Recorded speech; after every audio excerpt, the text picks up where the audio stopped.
Ketua Komisi Percepatan Reformasi Polri Cimli Asidik menyampaikan sejumlah poin penting kepada Presiden Prabowo Subianto terkait reformasi institusi kepolisian. Salah satu usulan yang menjadi sorotan adalah pembatasan jabatan bagi anggota Polri di luar struktur kepolisian. Ketua Komisi Percepatan Reformasi Polri Cimli Asidik mengungkapkan sejumlah rekomendasi yang telah disampaikan kepada Presiden Prabowo Subianto dalam pertemuan di Istana Kepresidenan Jakarta pada Selasa 5 Mei 2026. Rekomendasi tersebut menjadi bagian dari upaya pembenahan institusi kepolisian di Indonesia. Salah satu poin utama yang dibahas adalah pengaturan pembatasan jabatan yang dapat diduduki anggota Polri di luar struktur kepolisian. Usulan ini dinilai penting untuk menjaga profesionalisme aparat serta memperjelas batas peran institusi kepolisian di ruang sipil dan pemerintahan. Langkah reformasi ini diharapkan dapat memperkuat akuntabilitas dan meningkatkan kepercayaan publik terhadap Polri.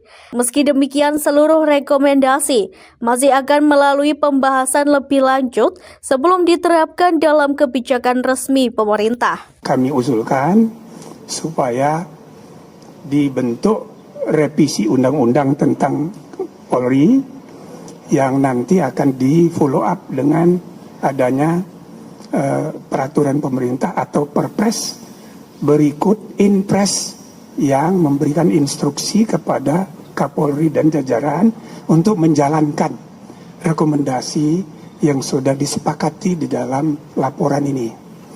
Nah, termasuk di dalamnya agenda untuk reformasi internal yang harus mengubah sekitar, atau bukan sekitar, sudah kita hitung 8 perpol peraturan Polri dan 24 perkap peraturan Kapolri yang diharapkan selesai sampai 2029. Nah, jadi apa yang kami hasilkan ini bukan hanya agenda jangka pendek, tapi juga sampai jangka menengah sampai 2029. Tadi Bapak Presiden menerima poin-poin yang kami laporkan, ada juga tukar pikiran, dan bahkan kami juga menyampaikan tidak semua kami bersepuluh itu 100% sepakat semua, ada yang beda pendapat.